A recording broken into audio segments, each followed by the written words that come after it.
এই আর আমি আগে নিজে উন্নত হয়ে লই দীর্ঘ 17-18 বছর কিছু না খাইয়া রইছি। কত কষ্টে ছিলাম। এখন কত দূর সুখ পাইছি। তোর সহ্য হইতাছে না। মানুষের মধ্যে বিলাই দিতাম রে।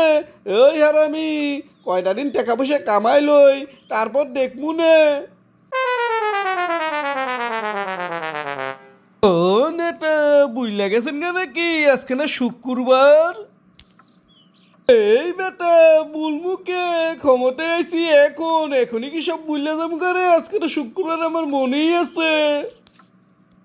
ও নেতা, তাহলে গাড়ি তাড়াতাড়ি বার করেই যাইতে হইব না? সময় তো বেশি নাই খেয়া।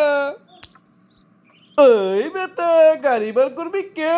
আজকে তো সংসদও নাই, অফিসও নাই। কে আগে প্রধানমন্ত্রী কোনো নৈশভোজের আয়োজন করছে নাকি রে? ও নেতা, এমপি হওয়ার পর মাথা সব গেছে নাকি? নৈশভোজ হইলে তো রাইতে কইতাম, এই সকালবেলা কইতাম নাকি? কে আপনার মন নাই? আপনি দীর্ঘ 17-18 বছর নিজের এলাকায় যাইয়া জুম্মার নামাজ পড়তেন। এলাকার মানুষের সাথে নামাজ না পড়লে বেলা আপনার মন সইটাই তো। এখন যাইবেন না আজকে শুক্রবার? ওইটা কইতাছি আমি।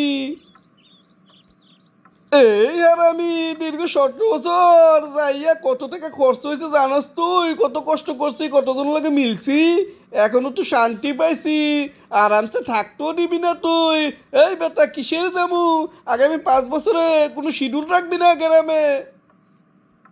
হ্যাঁ নেতা, কি কইলেন নেতা? আপনার যাইবেন না গ্রামে? ও নেতা, কি কোন? এটা কি আপনি বুঝে শুনে কইতেছেন নাকি?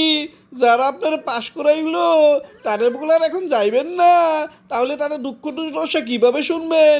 কিভাবে উন্নত করবেন? এই আর আমি আগে নিজে উন্নত হয়ে লই দীর্ঘ 17-18 বছর কিছু না খাইয়া রইছি।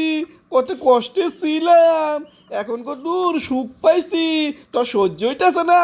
মানুষের মধ্যে বিলাই দিতাম রে। এই আর আমি কয়টা দিন টাকা পয়সা কামাই লই, তারপর দেখমু নে। ও নেতা, জনগণ আইলে জিজ্ঞেস করলে কি কমু? দাওয়াত দিলে কি কমু? এ, তুই আমার পিএস হইছিস কেমনে রে? ওই বেটা, কি কবি জানস না? কবি দেশের কাজে ব্যস্ত, দেশ উন্নয়নের কাজে ব্যস্ত। মন্ত্রী হইছে, এমপি হইছে, ওই সকল কাজে ব্যস্ত। আপনাকে এলাকার উন্নয়ন করবো নে, নেতা আইব নে এইসব কইয়া পার কইরা দিবি। হারামজাদা, যাইস 5 বছর পর আবার ভোট চাইতে যাইস, তোরও দিব নে।